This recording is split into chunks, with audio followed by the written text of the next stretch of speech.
अस्सलाम वालेकुम। आज हम लोगों ने कार्डियोलॉजी शुरू करनी है। रफ़ीउल्लाह 13th एडिशन से चैप्टर नंबर हमारे पास 3 है।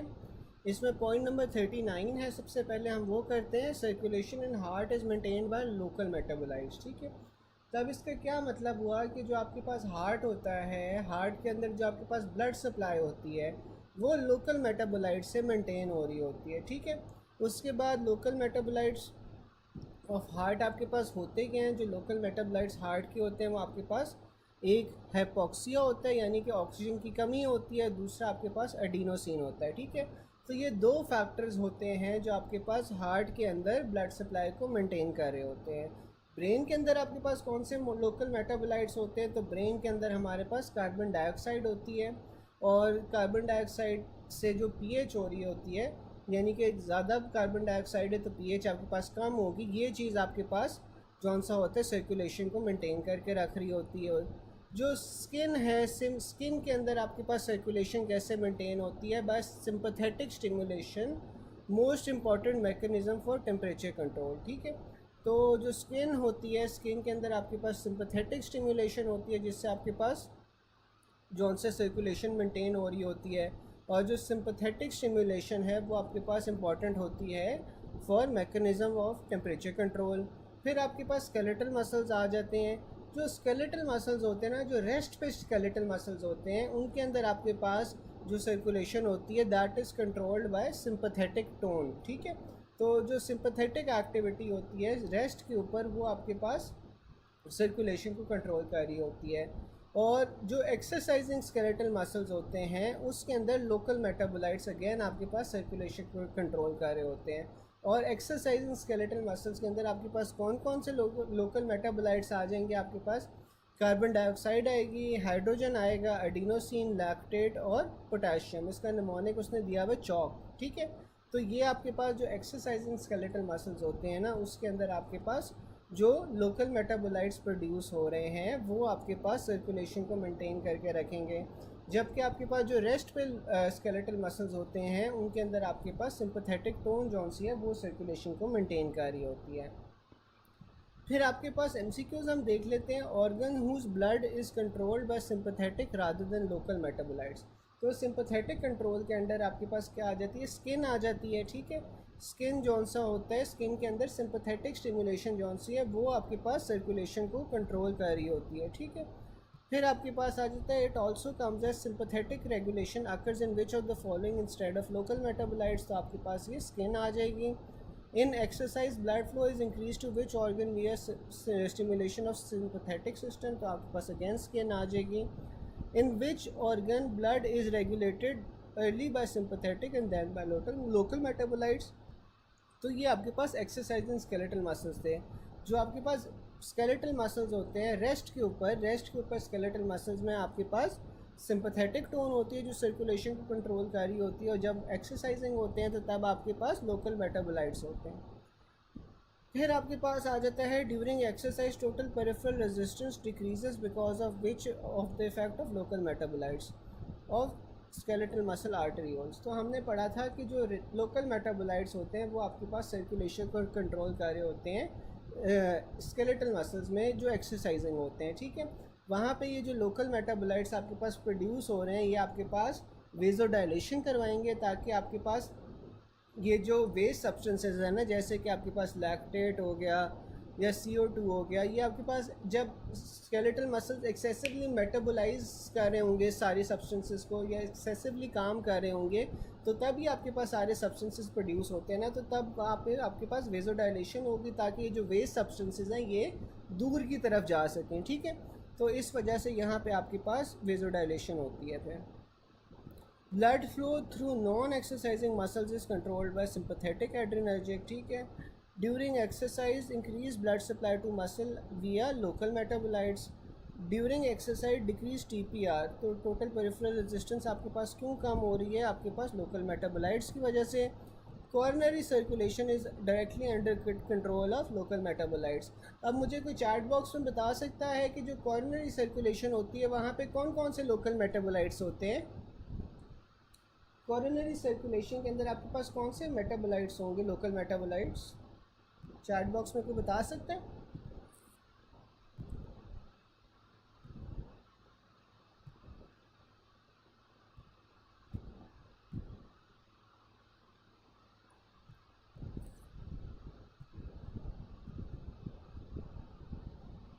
तो चैट बॉक्स में बिल्कुल ऑक्सीजन और एडिनोसिन, और ऑक्सीजन के लो लेवल्स होंगे जो हाइपोक्सिया होता है, ठीक है। फिर आपके पास आ जाता है coronary blood flow is maintained by myocardial oxygen demand, ठीक है। तो देखो कि अगर आपके पास मायोकार्डियल ऑक्सीजन डिमांड बड़ी होगी, इंक्रीज होगी, तो आपके पास फिर कोरोनरी ब्लड फ्लो ज़्यादा हो जाएगी, ठीक है। तो इसलिए आपके पास जो मायोकार्डियल ऑक्सीजन डिमांड होती है वो आपके पास कोरोनरी सर्कुलेशन को मेंटेन करके रख रही होती है। Sympathetic regulation occurs in which of the following instead of local metabolites, तो आपके पास स्किन था। विच of the following parameters is decrease during moderate exercise, तो मॉडरेट एक्सरसाइज में आपके पास टोटल पेरिफेरल रेजिस्टेंस कम हो जाती है, ठीक है। टोटल पेरिफेरल रेजिस्टेंस कम होगी, आपके पास वेजोडाइलेशन होगी, आपके पास मसल्स तक जो है वो और वाइटल ऑर्गन्स तक ब्लड ज़्यादा पहुंचेगा, ठीक है, जो एक्सरसाइजिंग इंडिविजुअल्स होते हैं उसके अंदर। फिर आ जाता है कि during exercise there is decrease blood flow to kidney greater than splanchnic, ठीक है। तो एक्सरसाइज के अंदर आपके पास किडनी और जो स्प्लैंकनिक सर्कुलेशन होती है, यानी कि जो जीआईटी की सर्कुलेशन होती है, वहाँ पे तो आपको ब्लड नहीं चाहिए होता ना। तो जो आपके पास एक्सरसाइज के दौरान किडनीज़ और जो स्प्लैंकनिक सर्कुलेशन है यानी जीआईटी की सर्कुलेशन है, वहाँ पे ब्लड कम जाता है एज़ कम्पेयर टू फिर जो आपके पास स्केलेटल मसल्स है, हार्ट है, जो वाइटल ऑर्गन्स है, वहाँ पे आपके पास ब्लड ज़्यादा जाता है, ठीक है। तो blood flow is decrease to kidney greater than splanchnic, ठीक है। फिर आपके पास आ जाता है female patient with chronic hypertension वो started ACE inhibitors with her BP was controlled but she complains of dizziness. What is the most likely cause of decreased blood supply to brain? तो आपके पास डिक्रीज सिंपैथेटिक रिस्पॉन्स होगा, ठीक है। अब आपने S inhibitors शुरू कर दिए हैं, एक पेशेंट है जो हाइपरटेंसिव है, हाइपरटेंसिव पेशेंट को एस इनहिबिटर शुरू कर दिए हैं। एस इनहिबिटर से आपके पास क्या हो रहा है, बीपी तो आपके पास कंट्रोल हो रहा है, लेकिन पेशेंट आपके पास डिजीनेस के साथ कंप्लेन कर रही है। डिजीनेस के साथ क्यों कंप्लेन कर रही है, क्योंकि ब्रेन तक जो ऑक्सीजन है वो कम पहुँचेगा, ठीक है। अब ब्रेन तक ऑक्सीजन क्यों कम पहुंच रहा है, ये आपके पास बेसिकली ऑर्थोस्टैटिक हाइपोटेंशन का केस होगा, ठीक है। कि जब पेशेंट लेटा होता है तब तो आपके पास जो ब्लड फ्लो है वो इक्वली डिस्ट्रीब्यूट होता है, लेकिन जब पेशेंट खड़ा होगा, खड़ा होने से क्या होता है कि जो ब्रेन तक ब्लड है वो कम पहुंचता है, क्योंकि ब्रेन आपके पास सबसे ऊपर होता है, तो ग्रेविटी की वजह से आपके पास वहाँ पे ब्लड कम पहुँचता है। कम क्यों पहुँचता है, क्योंकि सिंपैथेटिक रिस्पांस कम हो जाता है। सिंपैथेटिक रिस्पांस क्या होता है कि आपके पास वेजो कंस्ट्रिक्शन नहीं हो पाएगी। जब वेजो कंस्ट्रिक्शन नहीं हो पाएगी तो ब्रेन क्योंकि सबसे ऊपर वाला हिस्सा है, तो वहाँ पे ब्लड पहुँचना मुश्किल हो जाएगा, ठीक है। तो डिक्रीज सिंपैथेटिक रिस्पांस होगा फिर आपके पास, ठीक है। यहाँ तक किसी को कोई क्वेश्चन ना समझ आया हो?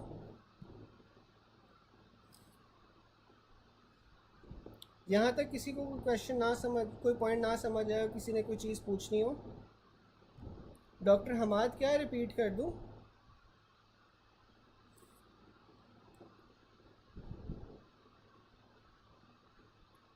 क्या रिपीट कर दूँ, आप मुझे बता दें, मैं रिपीट कर देता हूँ।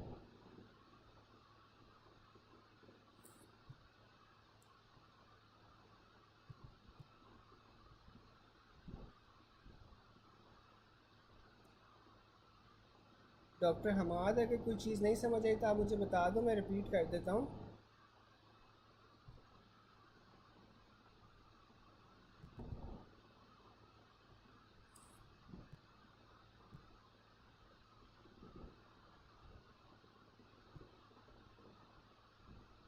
थोड़ा स्लो बोलो। चलो फिर ऐसा है कि मैं आपको ना एक ओवरव्यू दे देता हूँ जो अभी तक हमने पढ़ा है, ठीक है। फिर आगे से मैं फिर थोड़ा स्लो कर देता हूँ, ठीक है। चलो अभी मैं आपको ओवरव्यू दे देता हूँ कि पॉइंट नंबर 39 में ना हमने ये पढ़ा था कि बेसिकली जो सर्कुलेशन होती है ना, सर्कुलेशन आपके पास दो चीज़ों पर डिपेंड करती है। कई आपके पास जगह होती है जहाँ पे ब्लड सप्लाई या सर्कुलेशन जो सी है ना वो डिपेंड करती है लोकल मेटाबोलाइट्स पे, ठीक है। लेट्स सपोज़ कि हम किसी एक ऑर्गन की बात कर लेते हैं, ब्रेन की बात कर लेते हैं, हार्ट की बात कर लेते हैं, या फिर एक्सरसाइजिंग स्केलेटल मसल्स की बात कर लेते हैं। वहाँ पे आपके पास क्या होता है कि वहाँ पे आपके पास ना ज़ाहिर है जो आपके पास टिश्यू है वो आपके पास क्या करेगा, न्यूट्रिएंट्स को कंज्यूम करेगा, न्यूट्रिएंट्स को कंज्यूम करके मेटाबोलाइज करेगा, मेटाबोलाइज करके वो अपने वेस्ट प्रोडक्ट्स जो है ना वो प्रोड्यूस करेगा। अब ये जो वेस्ट प्रोडक्ट्स प्रोड्यूस हो रहे हैं ना बाय द ऑर्गन या फिर बाय द टिश्यू, ये आपके पास लोकल मेटाबोलाइट्स हैं। ये जो लोकल मेटाबोलाइट्स होते हैं ना, ये आपके पास बेसिकली ब्लड सर्कुलेशन को कंट्रोल कर रहे होते हैं, ठीक है। तो लेट्स सपोज कि अगर आपके पास स्केलेटल मसल है वो एक्सरसाइजिंग स्टेट में है, एक्सरसाइजिंग स्टेट में आपके पास क्या होगा कि लोकल मेटाबोलाइट्स जो से वो ज़्यादा प्रोड्यूस होंगे, जैसे कार्बन डाइऑक्साइड हो गया या लैक्टेट हो गया, ये सारी चीज़ें आपके पास ज़्यादा प्रोड्यूस हो रही हैं। जब ये आपके पास वेस्ट प्रोडक्ट्स ज़्यादा प्रोड्यूस हो रहे हैं तो फिर आपके पास यहाँ पे क्या होगा, वेजोडाइलेशन होगी। वेजोडाइलेशन क्यों होगी, ताकि ये जो आपके पास वेस्ट सब्सटेंसेस है ये उस ऑर्गन से दूर की तरफ चले जाएं, ठीक है। तो आपके पास ब्लड सप्लाई क्या हो रही है, ब्लड सप्लाई वहाँ पे इंक्रीज़ हो रही है, ठीक है, क्योंकि वेजोडाइलेशन हो रही थी। ऑन द कॉन्ट्ररी आपके पास कई ऐसे ऑर्गन्स होते हैं जहाँ पे आपके पास सिंपथेटिक जो स्टिमुलस होता है ना वो कंट्रोल कर रहा होता है सर्कुलेशन को। जो सिंपथेटिक स्टिमुलस होता है वो कहाँ पे कंट्रोल कर रहा है, मेनली आपके पास स्किन के अंदर कंट्रोल करता है। स्किन के अंदर आपके पास सिंपथेटिक एक्टिविटी होती है जो आपके पास सर्कुलेशन को या ब्लड फ्लो को कंट्रोल कर रही होती है। दूसरा आपके पास वो मसल्स होते हैं जो रेस्ट पे होते हैं, एक्सरसाइज में नहीं होते, जो रेस्ट पे आपके पास स्केलेटल मसल्स होते हैं, वहाँ पे भी आपके पास सिंपथेटिक रिस्पॉन्स ही ब्लड सप्लाई को कंट्रोल कर रहा होता है, ठीक है। फिर आपने इसमें आपके पास पॉइंट्स आ रहे थे कि जब आप एक्सरसाइज कर रहे होते हो तो तब आपके पास जो स्केलेटल मसल्स होते हैं वहाँ पे टोटल पेरिफेरल रेजिस्टेंस आपके पास जौन सी है वो कम हो जाती है, डिक्रीज़ हो जाती है। अब टोटल पेरिफेरल रेजिस्टेंस आपके पास डिक्रीज़ होने का क्या फ़ायदा होगा कि जब आपके पास टोटल पेरिफेरल रेजिस्टेंस कम हो जाएगी तो वहाँ पे वेजोडाइलेशन होगी। वेजोडाइलेशन होगी तो आपके पास स्केलेटल मसल्स तक ब्लड ज़्यादा पहुँचेगा जो कि उन्हें एक्सरसाइजिंग स्टेट के अंदर चाहिए होता है, ठीक है।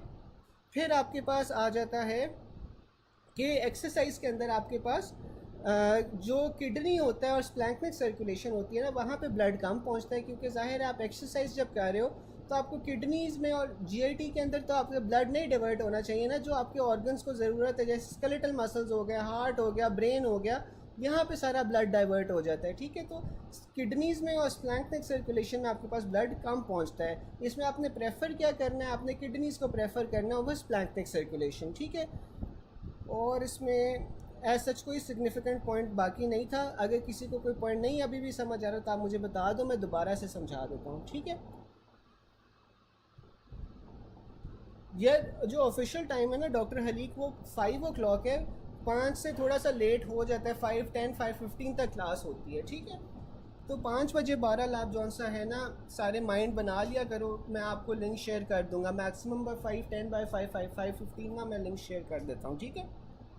चलो अब हम आगे चलते हैं कि पॉइंट नंबर 40 है। पॉइंट नंबर 40 में वो क्या कह रहा है कि आपके पास जो फर्स्ट हार्ट साउंड है वो कब प्रोड्यूस होती है, आइसोवॉल्यूमेट्रिक कॉन्ट्रैक्शन के अंदर प्रोड्यूस होती है, ठीक है। चले मैं हार्ट साउंड के साथ साथ ना आपको फिर एक एक करके समझाता जाता हूँ कि इनमें होता क्या है। सबसे पहले हमारे पास S1 आ जाती है। अब जो S1 हार्ट साउंड है ना इसमें आपके पास आइसोवॉल्यूमेट्रिक कॉन्ट्रैक्शन होती है, ठीक है। इसमें आपके पास माइट्रल और ट्राइकस्पिड वाल्व दोनों क्लोज होंगे। अब आइसोवॉल्यूमेट्रिक कॉन्ट्रैक्शन का मतलब क्या है, अब ये देखो आइसोवॉल्यूमेट्रिक कॉन्ट्रैक्शन है ना तो इसका क्या मतलब है कि जो वॉल्यूम है वो आपके पास कांस्टेंट रह रहा है, ठीक है। वॉल्यूम आइसोवॉल्यूमेट्रिक में कांस्टेंट रहेगा। अब आइसोवॉल्यूमेट्रिक कॉन्ट्रैक्शन है तो इसमें आपके पास क्या होता है, माइट्रल ट्राइकस्पिड वाल्व्स भी क्लोज है और जो आपके पास आयोटिक और पल्मोनरी वाल्व्स है ना वो भी क्लोज्ड है। तो हार्ट जौन सा है वो ऊपर से भी क्लोज्ड होगा, नीचे से भी क्लोज्ड होगा, ठीक है। तो इसमें तो खाली माइट्रल और ट्राइकस्पिड लिखा है, लेकिन आपने ये याद रखना है कि माइट्रल और ट्राइकस्पिड के साथ साथ आपके पास आयोटिक और पल्मोनरी वाल्व्स वो भी क्लोज होते हैं, ठीक है। तो हार्ट दोनों साइड से, ऊपर से भी नीचे से भी, दोनों साइड से क्लोज्ड है। अब इसमें होगा क्या कि वॉल्यूम तो आपके पास कांस्टेंट रहेगा क्योंकि हार्ट ऊपर और नीचे से बंद है, लेकिन वेंट्रिकल्स की आपके पास कॉन्ट्रैक्शन होगी। जब वेंट्रिकल्स आपके पास कॉन्ट्रैक्ट करेंगे तो फिर प्रेशर को क्या होगा, प्रेशर आपके पास बढ़ना चाहिए, ऐसा ही है ना। वेंट्रिकल्स के इसमें आपके पास प्रेशर बढ़ रहा है लेकिन वॉल्यूम जौन सा है वो सेम रह रहा है क्योंकि हार्ट में आयोटिक और माइट्रल और ट्राइकस्पिड और आयोटिक और पल्मोनरी वाल्व्स दोनों बंद है। लेकिन क्योंकि हार्ट कॉन्ट्रैक्ट कर रहा है, आइसोवॉल्यूमेट्रिक कॉन्ट्रैक्शन है, तो कॉन्ट्रैक्शन से आपके पास जो प्रेशर है वो बढ़ रहा है, वॉल्यूम आपके पास सेम रह रहा है, ठीक है। तो ये आपके पास आइसोवॉल्यूमेट्रिक कॉन्ट्रैक्शन होती है। अब क्या होगा कि हार्ट के अंदर प्रेशर आपके पास बढ़े जा रहा है जब वेंट्रिकल्स कॉन्ट्रैक्ट कर रहे हैं, तो एवेंचुअली आपके पास एक ऐसी स्टेज आ जाएगी कि आपके पास वेंट्रिकल्स का जब प्रेशर ज़्यादा हो जाता है, वेंट्रिकल्स का जब प्रेशर ज़्यादा हो जाएगा देन द आयोटा, ठीक है। तो फिर आपके पास ब्लड क्या करेगा, ब्लड आपके पास वेंट्रिकल से आयोटा की तरफ चला जाएगा क्योंकि ब्लड का ये वैसे जो आपके पास फ्लूइड होता है वो क्या करता है, हाई प्रेशर से लोअर प्रेशर में जाता है, ठीक है। तो आपके पास जब हार्ट कॉन्ट्रैक्ट कर रहे हैं, वेंट्रिकल्स कॉन्ट्रैक्ट कर रहे हैं, वेंट्रिकल्स के अंदर ब्लड का प्रेशर बढ़ रहा है, तो जब वेंट्रिकल्स के अंदर ब्लड का प्रेशर बढ़ जाएगा देन द अयोटा, तो आपके पास ब्लड क्या करेगा, वेंट्रिकल से अयोटा में चला जाएगा, क्योंकि ब्लड जो सा है वो हाई प्रेशर से लो प्रेशर की तरफ जाता है, ठीक है। तो अब आइसोवॉल्यूमेट्रिक कॉन्ट्रैक्शन के बाद क्या होता है कि आइसोवॉल्यूमेट्रिक कॉन्ट्रैक्शन में तो आपके पास जौन सा है हाली प्रेशर बढ़ है, उसके बाद आपके पास क्या होगा, ब्लड जौन सा है वो अयोटा के अंदर चला जाएगा, ठीक है। तो जो S1 हार्ट साउंड होती है, S1 हार्ट साउंड आपके पास आइसोवॉल्यूमेट्रिक कॉन्ट्रैक्शन के अंदर प्रोड्यूस होती है। इसमें उसने नोट्स बताए हुए हैं कि S1 is longer than S2, ठीक है, while low frequency low intensity as compare to S2। तो जो S1 होता है ना, S1 में क्या हो रहा है, आइसोवॉल्यूमेट्रिक कॉन्ट्रैक्शन हो रही है, और आइसोवॉल्यूमेट्रिक कॉन्ट्रैक्शन का जो फेज़ है उसमें S1 is longer than S2। S2 में क्या होता है, S2 में आपके पास आइसोवॉल्यूमेट्रिक रिलैक्सेशन होती है, ठीक है, while low frequency low intensity as compare to S2। यहाँ तक सबको समझ आ गई, किसी को कोई कन्फ्यूजन तो नहीं है?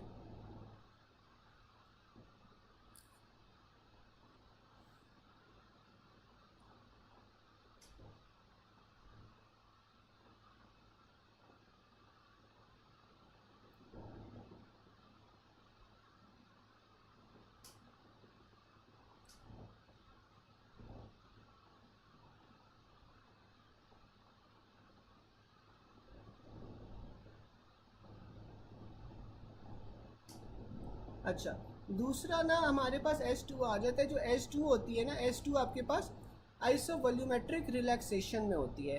अब आइसोवॉल्यूमेट्रिक रिलैक्सेशन में आपके पास क्या होता है कि ये आपके पास वो वाला फेज़ होता है जहाँ पे वेंट्रिकल्स ना रिलैक्स कर रहे होते हैं, ठीक है।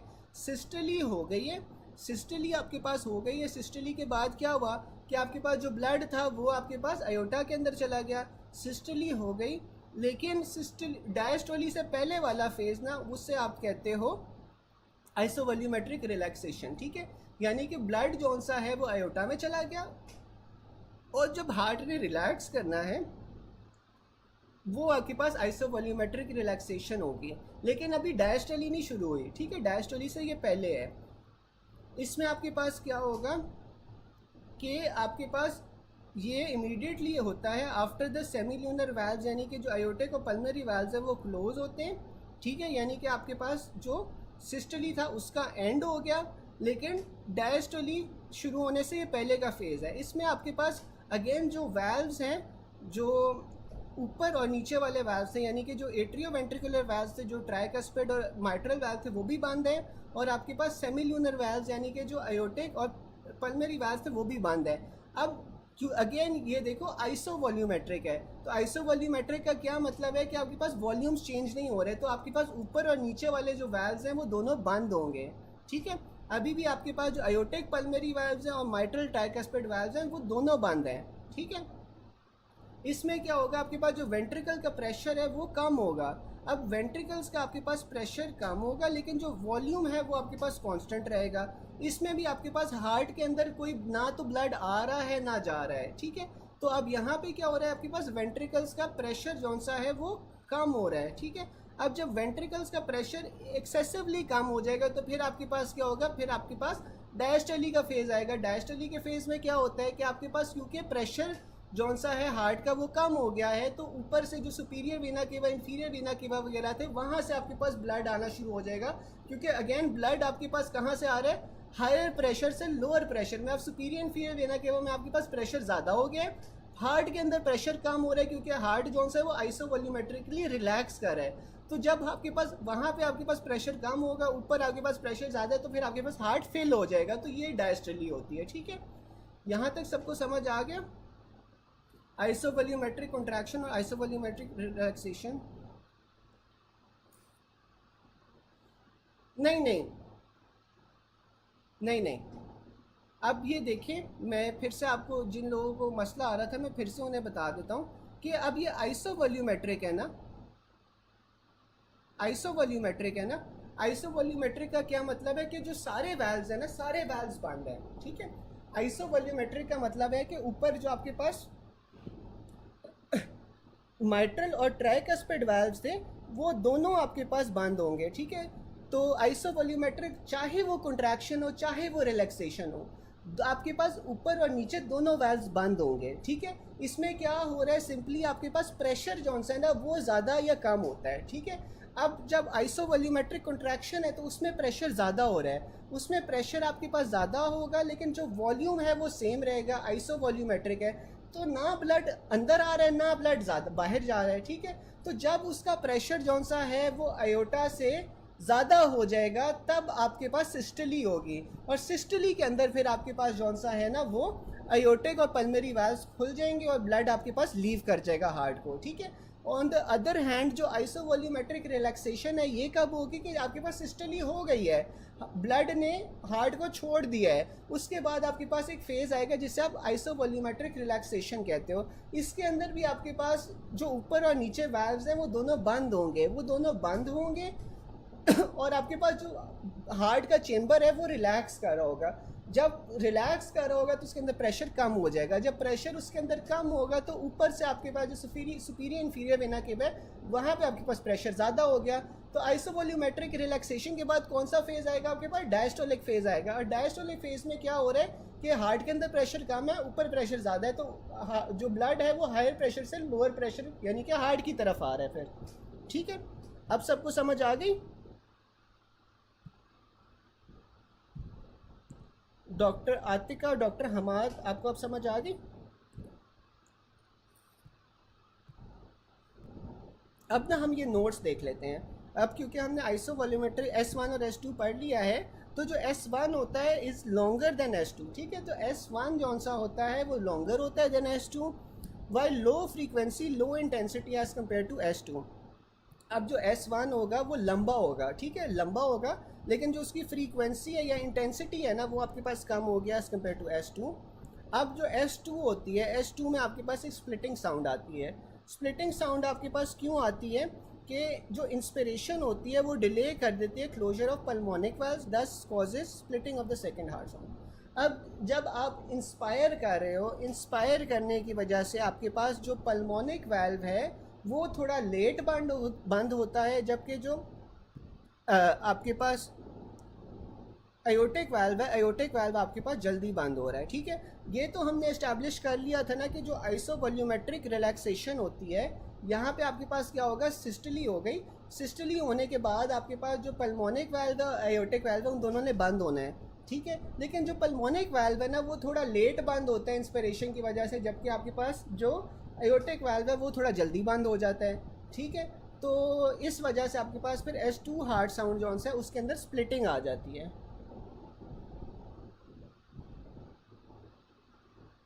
फिर आपके पास आ जाता है S3। अब जो S3 है ना इससे आप जौन सा है गैलप रिदम या वेंट्रिकुलर गैलप भी कहते हो, ठीक है। S3 हार्ट साउंड को आप वेंट्रिकुलर गैलप या फिर गैलप रिदम भी कहते हो। ये आपके पास कब होता है, रैपिड वेंट्रिकुलर फिलिंग फेज में, ठीक है। रैपिड वेंट्रिकुलर फिलिंग फेज में आपके पास क्या आती है, S3 आती है, ठीक है। S3 कब आएगी कि जब भी आपके पास स्टिफ वेंट्रिकल्स के साथ आपके पास जौन सा है वो जल्दी जल्दी फेल हो रहे हैं तो तब आपके पास S3 हार्ट साउंड आएगी, ठीक है। तो तेज़ी से अगर वेंट्रिकल आपके पास फेल हो रहा है तो आपके पास और ब्लड टकरा रहा है अगेंस्ट अ स्टिफ वेंट्रिकल तो तब आपके पास ये S3 हार्ट साउंड आती है, जिसे आप वेंट्रिकुलर गैलप या गैलप रिदम भी कहते हैं। इसमें वो नोट्स में बता रहा है कि एग्जांपल में आपके पास माइट्रल रीगर्ज आ जाती है या फिर हार्ट फेलियर आ जाता है, ठीक है। तो माइट्रल रीगर्ज या हार्ट फेलियर के अंदर आपके पास क्या होगा कि जो अमाउंट ऑफ ब्लड है हार्ट के अंदर वो ज़्यादा हो जाता है ना, तो जब अब हार्ट के अंदर ब्लड की क्वांटिटी ज़्यादा हो जाएगी तो तब आपको फिर S3 हार्ट साउंड नज़र आएगी या सुनाई देगी। और S3 हार्ट साउंड जो सी है इसमें क्या हो रहा है, रैपिड वेंट्रिकुलर फिलिंग हो रही है। ये बच्चों के अंदर नॉर्मल होती है लेकिन एडल्ट्स के अंदर ये हमेशा डिजीज्ड हार्ट के साथ एसोसिएटेड होती है। अब जो S4 हार्ट साउंड है, S4 हार्ट साउंड आपके पास लेट डायस्टली में आती है जिसे आप एट्रियल किक भी कहते हो, ठीक है। अब जो डायस्टली है ना ये आपके पास बेसिकली दो स्टेजेस के अंदर डिवाइडेड होती है, ठीक है। जो आपके पास 2/3 ऑफ वेंट्रिकल होता है ना, 2/3 ऑफ वेंट्रिकल आपके पास पैसिवली फेल हो रहा होता है कि जैसे ही आपके पास जौन सा है एट्रिया के अंदर ब्लड आ रहा है, एट्रिया से डायरेक्टली आपके पास वेंट्रिकल्स में जा रहा है। जो लेट डायस्टली होती है, लेट डायस्टली में आपके पास क्या होता है, लेट डायस्टली में आपके पास एट्रियल सिस्टली होती है, ठीक है। जो एट्रिया होता है वो कंट्रैक्ट करता है और जो बाकी 1/3 ऑफ ब्लड वेंट्रिकल्स के अंदर वो पहुंचा देता है, ठीक है। अब मैं फिर से रिपीट कर देता हूँ कि जो वेंट्रिकल्स होते हैं, वेंट्रिकल्स में जो डायस्टली होती है यानी कि जो फिलिंग होती है वो 2 फेजेस के अंदर डिवाइडेड होती है। जो पहला 2/3 ऑफ वेंट्रिकल्स है ना, वो आपके पास पैसिवली फिल हो रहा होता है। जैसे ही एट्रिया में ब्लड आता है डायरेक्टली वहाँ से वेंट्रिकल्स के अंदर लीक आउट कर जाता है। जो आखिरी 1/3 होता है ना, उसके अंदर एट्रियल सिस्टली होती है या एट्रियल कॉन्ट्रैक्शन होती है, जिससे जो रिमेनिंग 1/3 ऑफ वेंट्रिकल है वो भर रहा है। अब जो आपके पास S4 हार्ट साउंड है ना, वो कब आता है, जो आखिरी 1/3 ऑफ वेंट्रिकल जब भरा होता है ना, जब आपके पास एट्रियल सिस्टली होती है उसके अंदर ये मसला आता है। तो ये आपके पास लेट डायस्टली यानी कि जो एट्रियल किक होता है या जब आपके पास एट्रिया कॉन्ट्रैक्ट करके आखिरी 1/3 ऑफ वेंट्रिकल को भर रहा है, उसके अंदर आपके पास ये S4 हार्ट साउंड आएगी। इसे आप एट्रियल गैलप भी कहते हो, ठीक है। ये एसोसिएटेड होता है with ventricular hypertrophy. Ventricular hypertrophy के साथ आपके पास S4 हार्ट साउंड एसोसिएटेड होगी, ठीक है।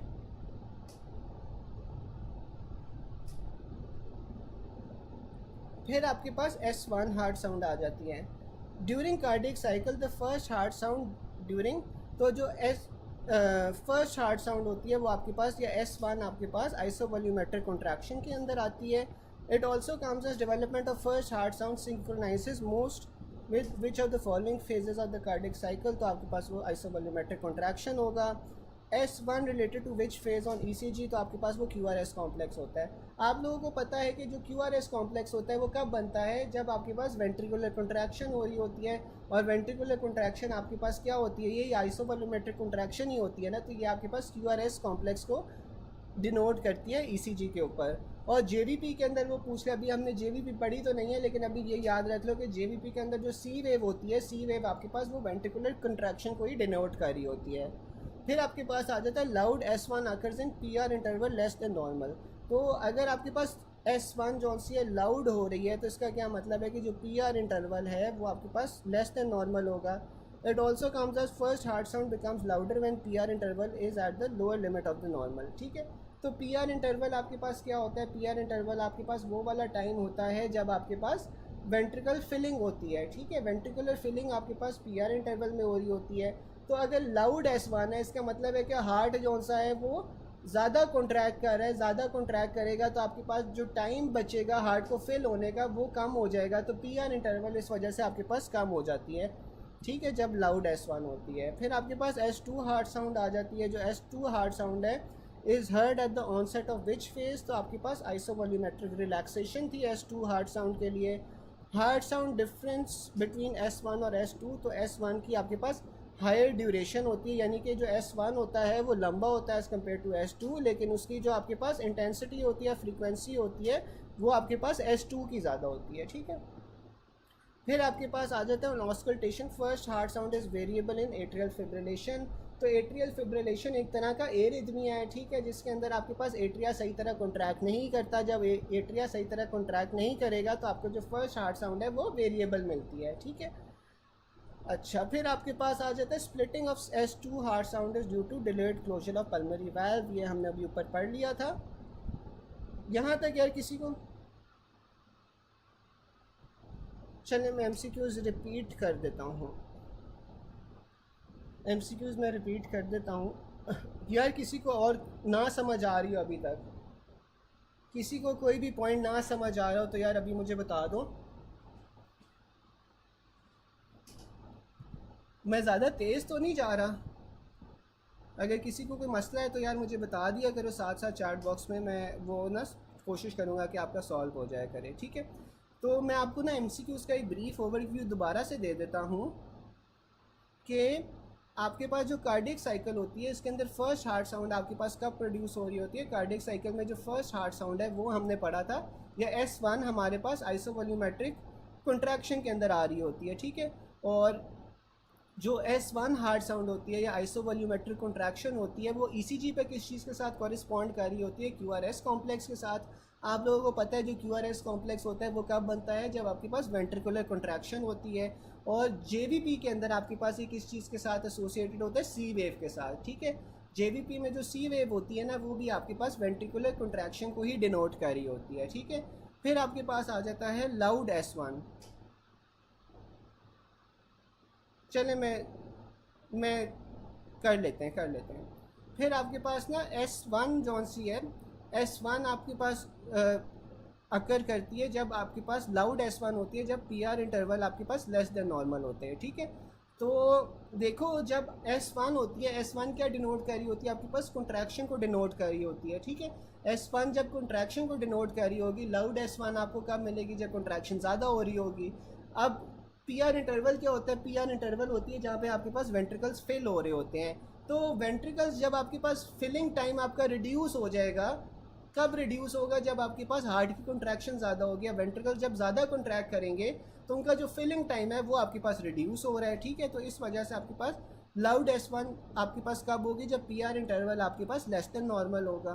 फिर आपके पास S2 हार्ट साउंड आ जाती है। जो S2 हार्ट साउंड है, is heard at the onset of which phase. तो आपके पास S2 heart sound isovolumetric relaxation में थी। Heart sound difference between S1 और S2, तो S1 की आपके पास ड्यूरेशन ज़्यादा होती है, या S1 जौन सी है वो लंबी होती है, जबकि S2 जौन सी है उसकी हायर फ्रीक्वेंसी या हायर इंटेंसिटी होती है। ऑस्कल्टेशन पे आपको फर्स्ट हार्ट साउंड वेरिएबल कब मिलेगी, एट्रियल फिब्रिलेशन में मिलेगी। Splitting of second heart sound आपके पास क्यों होती है, due to delayed closure of pulmonary valve. Pulmonary valve आपके पास कब डिलेड क्लोजर होता है, जब आप इंस्पायर कर रहे होते हो, ठीक है। Because during inspiration, negative intrathoracic pressure leads to increased venous return to heart, so that right ventricle has to work more. Therefore, pulmonic valves take a bit longer than aortic to close. अच्छा, अब ये देखो कि जब आप inspire कर रहे होते हो, इंस्पिरेशन के अंदर आपके पास जो इंट्राथोरेसिक प्रेशर है वो नेगेटिव होगा, ठीक है। इंट्राथोरेसिक प्रेशर नेगेटिव होगा, तभी आपके पास एटमॉस्फेरिक एयर जौन सी है वो पॉजिटिव होगी। इंट्राथोरेसिक प्रेशर आपके पास कम है, तो इसी वजह से इंस्पिरेशन में फिर हवा अंदर की तरफ आएगी, ठीक है। क्योंकि बाहर प्रेशर ज़्यादा है, अंदर नेगेटिव इंट्राथोरेसिक प्रेशर है, तो इसलिए इंस्पिरेशन के अंदर आपके पास नेगेटिव इंट्राथोरेसिक प्रेशर होता है। अब जब नेगेटिव इंट्राथोरेसिक प्रेशर होगा तो वीनस रिटर्न आपके पास बढ़ जाता है। वीनस रिटर्न आपके पास क्यों बढ़ेगा, क्योंकि देखो थॉरिक्स के अंदर आपके पास प्रेशर कम है। जब थॉरिक्स के अंदर प्रेशर कम होगा तो जो वीनस रिटर्न है जो टांगों से आ रहा है वो आपके पास ज़्यादा आएगा, क्योंकि again blood travels from higher pressure to lower pressure. तो नीचे आपके पास टांगों में प्रेशर ज़्यादा है, ऊपर थॉरिक्स के अंदर प्रेशर कम हुआ हुआ है। तो जब फिर ब्लड नीचे आपके टांगों से ऊपर थॉरिक्स की तरफ आने की कोशिश करेगा, क्योंकि थॉरिक्स में नेगेटिव इंट्राथोरेसिक प्रेशर था, तो वीनस रिटर्न इस वजह से इंक्रीज़ हो जाएगी। वीनस रिटर्न इंक्रीज़ होगी तो हार्ट के अंदर आपके पास क्या होगा, ज़्यादा खून पहुंचेगा। हार्ट के अंदर आपके पास जब ज़्यादा खून पहुंचेगा तो इस वजह से जो राइट वेंट्रिकल है उसे ज़्यादा काम करना पड़ेगा, ठीक है। तो right ventricle has to work more, therefore pulmonic valve आपके पास takes a bit longer than aortic valve to close, ठीक है। फिर आपके पास आ रहा है sometimes the options are completely change and no option of delayed closure of pulmonic valve, then answer is early closure of aortic valve, ठीक है। तो वही बात हो गई, या तो आप कह लो कि पल्मोनिक वाल्व देर से बंद हो रहा है, या फिर आप कह लो कि एओर्टिक वाल्व जल्दी बंद हो रहा है, तो एक ही बात हो गई ना, ठीक है। फिर आपके पास आ रहा है S2 heart sound produced by closure of aortic पास पल्मरी वाल्व। तो जो S2 हार्ट साउंड थी, S2 हार्ट साउंड आपके पास कब प्रोड्यूस हो रही थी, आपके पास ये आइसोवॉल्यूमेट्रिक रिलैक्सेशन में प्रोड्यूस होती है। और आइसोवॉल्यूमेट्रिक रिलैक्सेशन किस फेज़ के बाद होती है, कि मुझे चैट बॉक्स में बता सकता है कि जो आइसोवॉल्यूमेट्रिक रिलैक्सेशन है वो किस फेज़ के बाद होती है।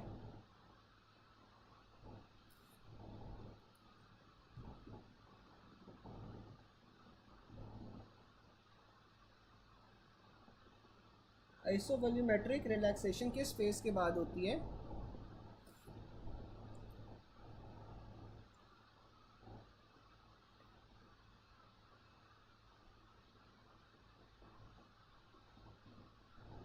चैट बॉक्स में बता सकते हैं।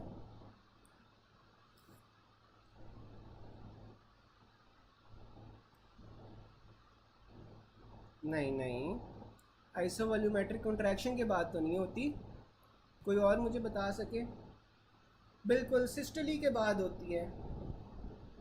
सिस्टली या रिड्यूस्ड इजेक्शन एक ही बात होगी ना। रिड्यूस्ड इजेक्शन तो अभी तक हमने पढ़ा ही नहीं है कि क्या होता है, लेकिन नहीं नहीं, मैं फिर से बता देता हूँ कि देखो डॉक्टर जो रिड्यूस्ड इजेक्शन कह रहे हैं वो भी सही कह रहे हैं। नहीं, आइसोवॉल्यूमेट्रिक कॉन्ट्रैक्शन के बाद तो नहीं होती। अब मैं फिर से रिपीट कर रहा हूँ। अब आप ये देखो कि आपके पास आइसोवॉल्यूमेट्रिक कॉन्ट्रैक्शन हुई। आइसोवॉल्यूमेट्रिक कॉन्ट्रैक्शन के बाद क्या हुआ? आइसोवॉल्यूमेट्रिक कॉन्ट्रैक्शन में इनफैक्ट क्या हुआ? आइसोवॉल्यूमेट्रिक कॉन्ट्रैक्शन के अंदर आपके पास वेंट्रिकल्स का प्रेशर ज़्यादा होना शुरू हो गया। वेंट्रिकल्स का जब प्रेशर ज़्यादा होना शुरू हो जाएगा तो फिर आपके पास क्या होगा? कोई मुझे बता सकते हैं, जब वेंट्रिकल्स का प्रेशर ज़्यादा होता है तो उसके बाद फिर आपके पास क्या चीज़ होनी चाहिए?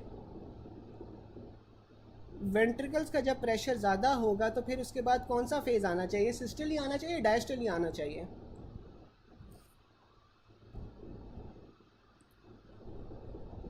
वेंट्रिकल्स का जब प्रेशर ज़्यादा होगा तो उसके बाद सिस्टली होगा या डायस्टली होगा?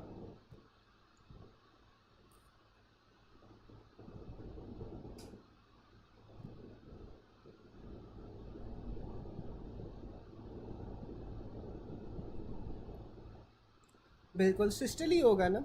सिस्टली हो गया। सिस्टली में अब आपके पास क्या होता है? सिस्टली के अंदर आपके पास जो ब्लड होता है वो हार्ट को लीव करता है।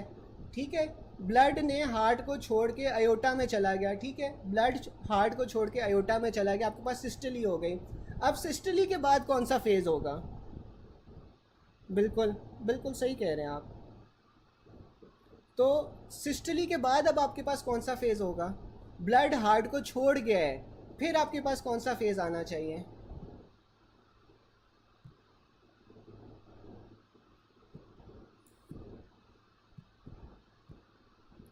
सिस्टोलिक फेज़ तो हो गया ना, सिस्टली सिस्टोलिक फेज़। बिल्कुल रिलैक्सेशन फेज़ होगा। और रिलैक्सेशन फेज़ में आपके पास क्या आता है? आइसोवॉल्यूमेट्रिक रिलैक्सेशन। ठीक है, अब आपके पास आइसोवॉल्यूमेट्रिक रिलैक्सेशन आएगी। अब आइसोवॉल्यूमेट्रिक रिलैक्सेशन में अगेन आपके पास क्या हो रहा है कि ब्लड तो हार्ट को छोड़ गया है, तो आपके पास जो अयोटिक और पल्मरी वाल्व्स है वो भी बंद है, और जो नीचे आपके पास अयोटिक और सॉरी जो अयोटिक और पल्मरी वाल्व्स थे वो आपके पास अब बंद हो जाएंगे। ठीक है, हार्ट ब्लड जौन सा है वो हार्ट को छोड़ गया है। ब्लड जब हार्ट को छोड़ गया है तो आपके पास अयोटिक और पल्मरी वाल्व्स अब क्या होंगे? बंद हो जाएंगे। ऊपर आपके पास जो माइट्रल और ट्राइकस्पिड वाल्व्स थे वो भी बंद थे। तो अब आपके पास हार्ट क्या करेगा? अब आपके पास हार्ट रिलैक्स करेगा, ये आइसोवॉल्यूमेट्रिक रिलैक्सेशन होगी।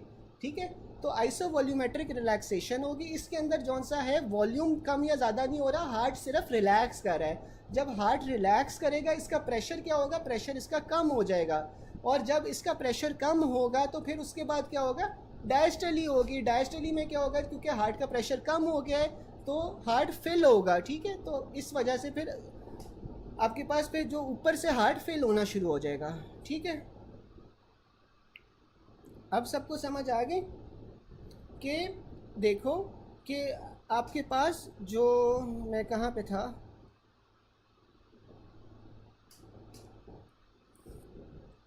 बिल्कुल, जो माइट्रल और ट्राइकस्पिड ओपन होंगे ना वो आपके पास फिर डायस्टेलिक फेज में होंगे। आइसोवॉल्यूमेट्रिक रिलैक्सेशन में कोई वाल्व नहीं ओपन होगा, जो डायस्टली होगी उसमें फिर आपके पास माइट्रल और ट्राइकस्पिड वाल्व खुल जाएंगे, खोल के आपके पास हार्ट को फिल करना शुरू कर देंगे। ठीक है,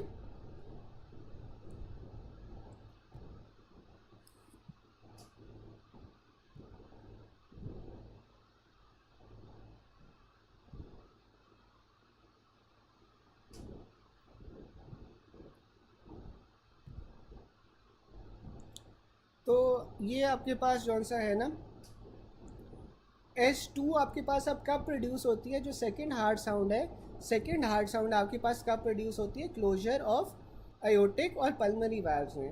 अब समझ आ गई कि जो आपके पास आइसोवॉल्यूमेट्रिक रिलैक्सेशन है उससे पहले आपके पास क्या होता है? सिस्टली होता है। ठीक है, सिस्टली के बाद आपके पास आइसोवॉल्यूमेट्रिक रिलैक्सेशन आ रही है, और आइसोवॉल्यूमेट्रिक रिलैक्सेशन के बाद आपके पास कौन सा फेज़ आ रहा है? डायस्टली आ रहा है। अब सिस्टली हो गई ना, सिस्टली से आपके पास हार्ट से ब्लड चला गया, उसके बाद आपके पास अयोटिक और पल्मरी वाल्व्स बंद हो जाएंगे। जब अयोटिक और पल्मरी वाल्व्स बंद हो जाएंगे तो तब आपके पास फिर S2 हार्ट साउंड प्रोड्यूस होगी फॉर आइसोवॉल्यूमेट्रिक रिलैक्सेशन।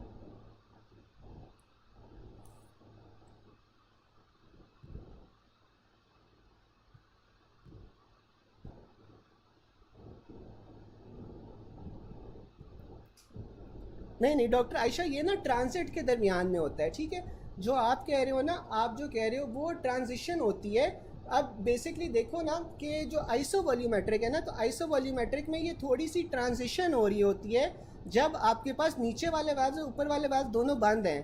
ठीक है, बेसिकली जो आपके पास आइसोवॉल्यूमेट्रिक रिलैक्सेशन होती है ना, इसमें ना तो आपके पास सिस्टली होता है ना डायस्टली होता है। जो हार्ट का वॉल्यूम है ना, वो आपके पास उसने कांस्टेंट रहना है। तो हार्ट का वॉल्यूम किस तरह कांस्टेंट रहेगा? जब आपके पास सारे के सारे वाल्व्स बंद होंगे, ठीक है।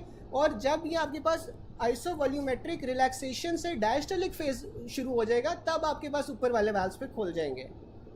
ठीक है।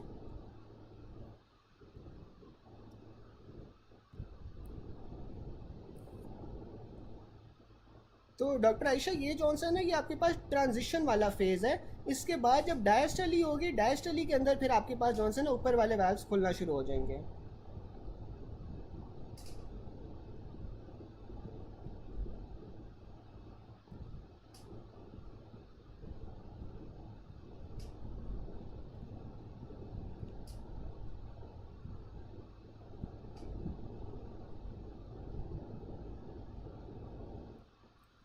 फिर आपके पास आ जाता है the interval between first and second heart sound is equal to the duration of ventricular systole. तो जो इंटरवल होता है बिटवीन द फर्स्ट और second heart sound is equal to the duration of ventricular systole. अब ये वाली बात सबको समझ आती है कि अब देखो कि आपके पास सबसे पहले क्या हुआ, S1 हार्ट साउंड प्रोड्यूस हुई। S1 हार्ट साउंड में क्या था कि आपके पास कंट्रैक्शन हो रही है, फिर आपके पास सिस्टली होता है, और फिर आपके पास S2 हार्ट साउंड होती है। ठीक है, तो वो यही बता रहा है कि जो फर्स्ट और सेकंड हार्ट साउंड के दरमियान में इंटरवल होता है, वहाँ पे आपके पास क्या हो रहा होता है, वहाँ पे आपके पास सिस्टली हो रही होती है ना। ठीक है, फिर आपके पास आ जाता है second heart sound depend on fall of pressure during diastole. तो आपके पास जो सेकंड हार्ट साउंड है वो आपके पास कब प्रोड्यूस हो रही है, वो आपके पास जब आपके पास प्रेशर कम हो रहा है, प्रेशर कम होने की वजह से जब डायस्टली होती है, तो तब आपके पास फिर S2 हार्ट साउंड प्रोड्यूस होती है। फिर S2 एक्सप्लेन कर दूँ।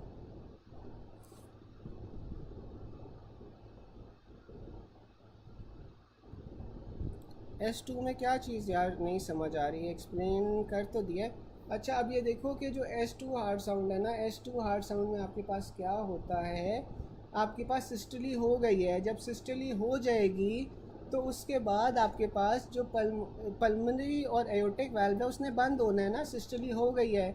जब एयोटिक और पल्मनरी वाल्व आपके पास बंद होगा, तो तब आपके पास S2 हार्ट साउंड प्रोड्यूस होगी, और S2 हार्ट साउंड में आइसोवॉल्यूमेट्रिक रिलैक्सेशन हो रही होगी, यानी कि हार्ट जौन सा है वो रिलैक्स कर रहा है, और आपके पास जो नीचे वाले वाल्व्स हैं वो बंद हो गए हैं क्योंकि सिस्टली हो गई है। तो ये S2 हार्ट साउंड है टोटल। ठीक है यार, समझ आ रही है अभी तक?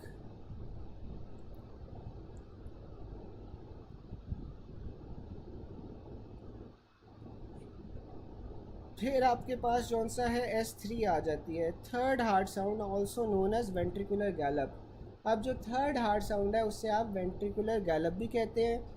Finding of left ventricular hypertrophy आपके पास क्या होगी कि S3 वेंट्रिकुलर गैलप होता है। और S3 हार्ट साउंड कब प्रोड्यूस हो रही थी, जब आपके पास तेज़ी से ब्लड रश करता है और लगता है अगेंस्ट स्टिफ वेंट्रिकल, तो आपके पास तब S3 हार्ट साउंड प्रोड्यूस होता है। और S3 हार्ट साउंड को आप वेंट्रिकुलर गैलप भी कहते हैं। ठीक है, तो लेफ़्ट वेंट्रिकुलर हाइपरट्रोफी में भी आपको S3 वेंट्रिकुलर गैलप सुनाई देगा। ठीक है, क्योंकि स्टिफ वेंट्रिकल होगा। फिर आपके पास आ जाता है अबाउट थर्ड हार्ट साउंड। जो थर्ड हार्ट साउंड होती है वो बच्चों के अंदर तो नॉर्मल होती है, लेकिन अडल्ट के अंदर ये अब नॉर्मल होगी। S3 heart sound due to which of the following, तो आपके पास S3 हार्ट साउंड होती है हाइपरवोलेमिया में। हमने पढ़ा था कि जो कंजस्टिव हार्ट फेलियर होता है वो, और साथ में आपके पास एक और कंडीशन थी, कोई याद करवा सकता है मुझे कि कौन सी कंडीशन थी जिसमें आपको S3 हार्ट साउंड प्रोड्यूस होती है? एक तो हमने कंजेस्टिव हार्ट फेलियर पढ़ा था, दूसरे कौन सी कंडीशन थी?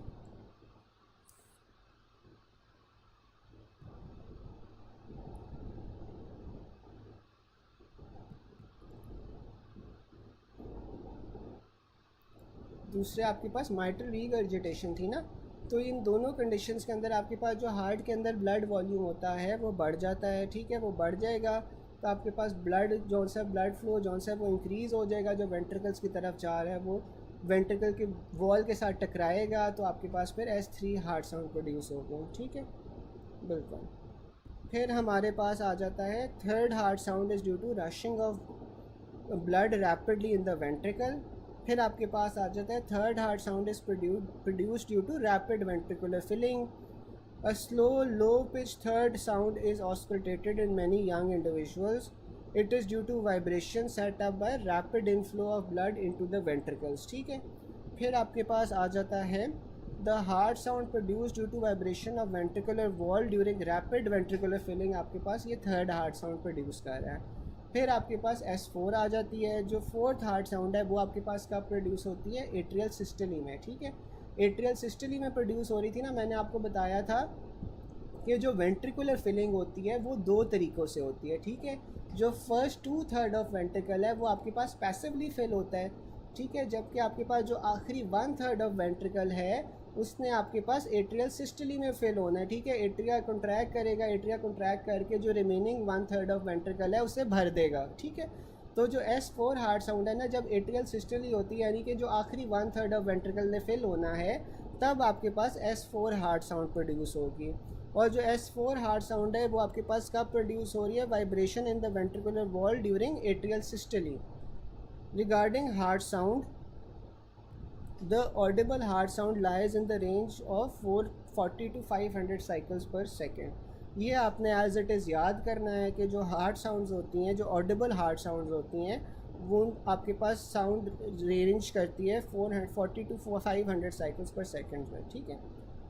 फिर आगे हम चलते हैं पॉइंट नंबर 41 पे। पॉइंट नंबर 41 वो कहता है, during which of the following phase of cardiac cycle does ventricular pressure rise but ventricular volume remains constant.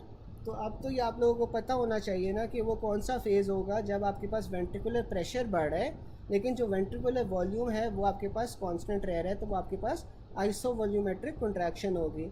और आइसोवॉल्यूमेट्रिक कॉन्ट्रैक्शन आपके पास ECG पे किस चीज़ के साथ कोइंसाइड करती है, कोई मुझे चैट बॉक्स में बता सकता है कि जो आइसोवॉल्यूमेट्रिक कॉन्ट्रैक्शन होती है वो ECG पे किस चीज़ के साथ कोइंसाइड करेगी?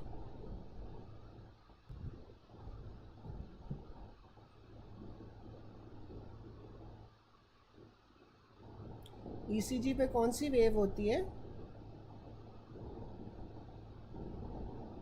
बिल्कुल QRS होती है, QRS कॉम्प्लेक्स होता है। फिर आपके पास आ जाता है opening and closing of valves causes the physiological heart sounds, ठीक है। When all valves are close ventricular volume is constant, तो आपके पास आइसोवॉल्यूमेट्रिक पीरियड होता है, ठीक है।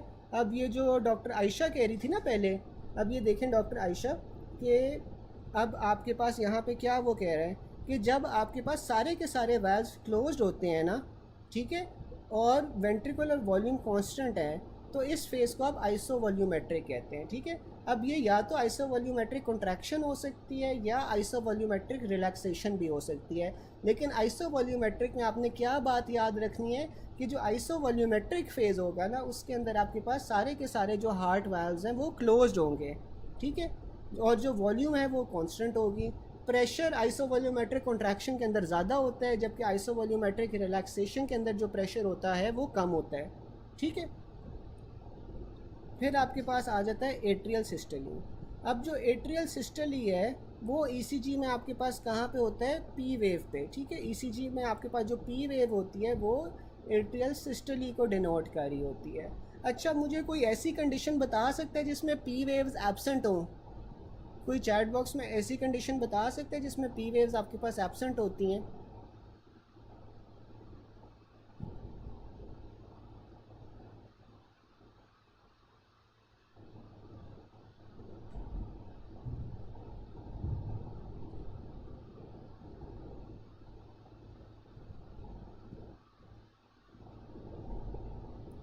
तो बता सकते हैं?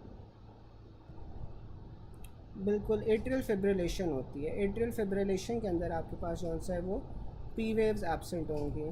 एट्रियल फ्लटर के अंदर डॉक्टर साहब नहीं होती। एट्रियल फ्लटर के अंदर आपके पास पी वेव्स प्रेजेंट होती हैं, लेकिन उसकी रेशो जो सी है ना वो डिफरेंट हो जाती है। लेकिन जो एट्रियल फिब्रिलेशन है, एट्रियल फिब्रिलेशन में आपके पास पी वेव्स एब्सेंट होंगी, ठीक है।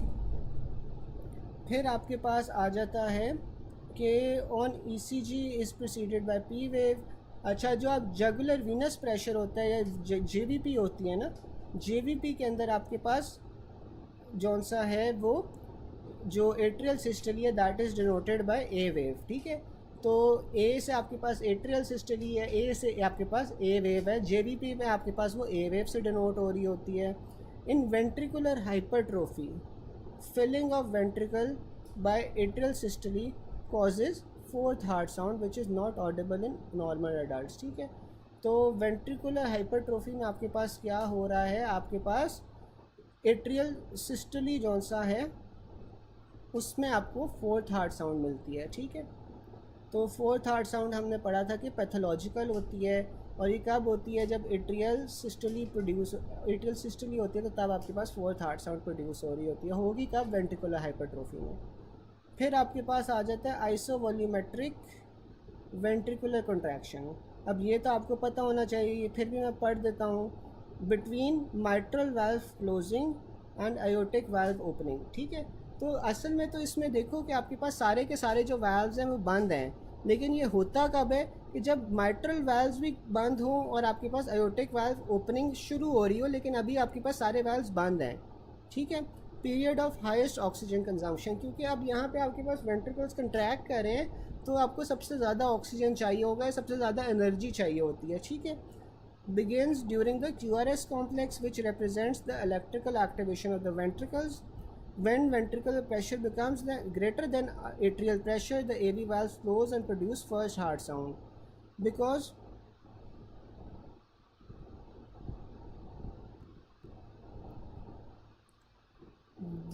हाँ बिल्कुल, सी वेव होती है आपके पास जेवीपी पे, S1 आपके पास सी वेव जीवीपी पे प्रेजेंट करता है। बिल्कुल डॉक्टर आतिका सही कह रही है। फिर आपके पास आ जाता है कि when the ventricular pressure becomes greater than atrial pressure the AV valve closes, और आपके पास फर्स्ट हार्ट साउंड प्रोड्यूस होगी। अब because the mitral valve closes before the tricuspid valve the first heart sound may be split. अब हमने पहले तो पढ़ा था कि जो सेकंड हार्ट साउंड होती है, सेकंड हार्ट साउंड का स्प्लिट पढ़ा था। यहाँ पे वो हमें बता रहा है कि जो फर्स्ट हार्ट साउंड होती है, फर्स्ट हार्ट साउंड में भी आपको स्प्लिट मिलता है। और जो फर्स्ट हार्ट साउंड का स्प्लिट होता है वो आपके पास क्यों होता है कि जो माइट्रल वाल्व है ना वो आपके पास पहले बंद होता है देन द ट्राइकस्पिड वाल्व, ठीक है। तो माइट्रल वाल्व आपके पास पहले बंद हो रहा है, ट्राइकस्पिड आपके पास बाद में बंद हो रहा है, इसलिए आपको फर्स्ट हार्ट साउंड में भी स्प्लिट मिल सकता है, ठीक है। फिर आपके पास आ रहा है कि ventricular pressure increases isovolumetrically, however no blood leaves the ventricle during this phase because the aortic valve is closed, ठीक है। फिर आपके पास रैपिड, अच्छा यहाँ तक समझ आ गई। फिर एक नया कॉन्सेप्ट आ रहा है वो मैं आप लोगों को बताता हूँ। यहाँ तक किसी को कोई चीज़ ना समझ आई हो,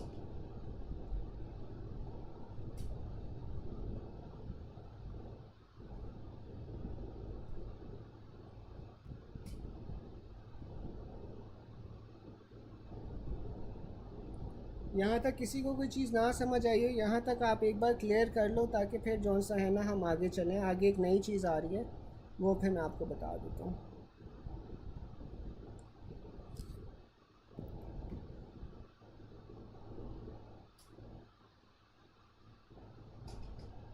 ठीक है, आगे चले।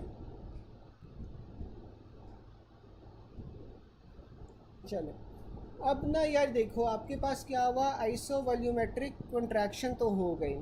आइसोवॉल्यूमेट्रिक कॉन्ट्रैक्शन के बाद हमने पढ़ा था क्या फेज़ आता है, आपके पास सिस्टली आता है, ठीक है। आइसोवॉल्यूमेट्रिक कॉन्ट्रैक्शन के बाद हमने यही पढ़ा था ना कि सिस्टली होती है, ठीक है। अब जो सिस्टली होती है ना वो आपके पास फिर फर्दर दो फेजेस के अंदर डिवाइड हो जाती है, ठीक है। अब जो सिस्टली है ना उसे हम दो फेजेस के अंदर फर्दर डिवाइड कर रहे हैं। एक आपके पास होगा रैपिड वेंट्रिकुलर रिजेक्शन और दूसरा आपके पास होगा रिड्यूस्ड वेंट्रिकुलर रिजेक्शन, ठीक है। दो फेजेस हो गए। दो फेजेस कौन कौन से थे हमारे पास, एक रैपिड वेंट्रिकुलर रिजेक्शन और दूसरा आपके पास रिड्यूस्ड वेंट्रिकुलर रिजेक्शन, ठीक है। अब रैपिड वेंट्रिकुलर रिजेक्शन में क्या होता है, अब आप देखें कि आइसोवॉल्यूमेट्रिक कॉन्ट्रैक्शन में क्या हुआ था कि आपके पास वेंट्रिकल्स ने कॉन्ट्रैक्ट किया था। तो जब वेंट्रिकल्स ने कॉन्ट्रैक्ट किया था तो आपके पास वेंट्रिकल्स के अंदर ब्लड का प्रेशर ज़्यादा हो गया था, आयोटा के अंदर प्रेशर कम था, ठीक है। तो ब्लड ने ना बड़ी तेज़ी से मूव करना शुरू कर दिया from the ventricles to the aorta, ठीक है। बड़ी तेज़ी से जब मूव कर रहा है क्योंकि प्रेशर ग्रेडियंट आपके पास बहुत ज़्यादा है, तो उससे आप फिर क्या कहोगे, रैपिड वेंट्रिकुलर इजेक्शन, ठीक है। फिर आप क्या उसे कहोगे, रैपिड वेंट्रिकुलर इजेक्शन।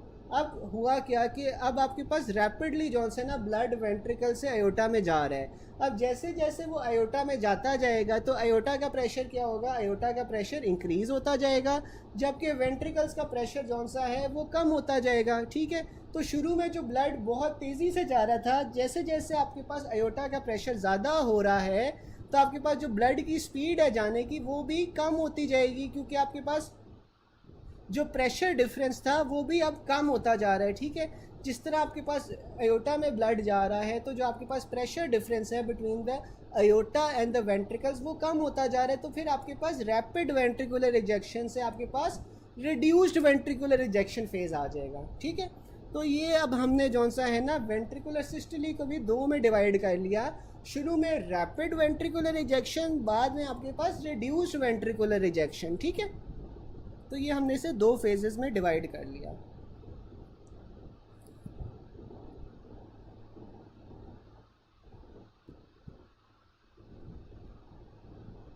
फिर आपके पास आ रहा है कि when ventricular pressure increases more than the aortic pressure the aortic valve opens, ठीक है।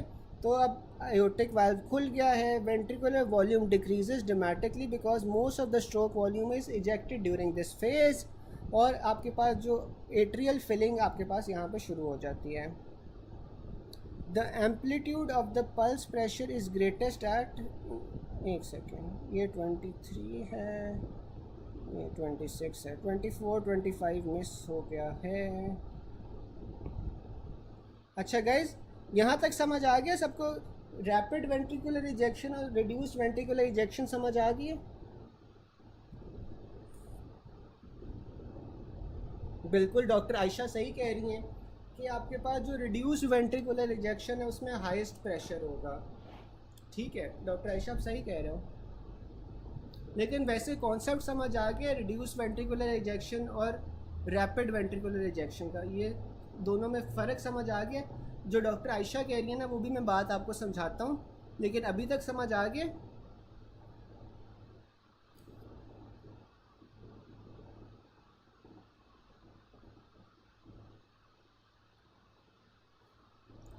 अभी तक एवरीथिंग क्लियर?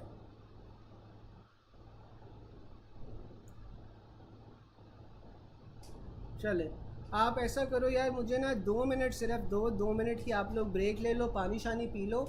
मेरे ना 2 पेजेस मिसिंग हो गए हैं, मैं आपको ना वो पिक्चर्स लेके सेंड करता हूँ, मैं दोबारा से फिर लिंक शेयर करता हूँ, सही है? Just give me 2 to 3 minutes, मैं आपको जौन सा है ना वो बाकी पेजेस की पिक्चर्स लेके सेंड करता हूँ और फिर हम कंटिन्यू करते हैं, ठीक है। मैं आपको लिंक दोबारा से शेयर कर देता हूँ।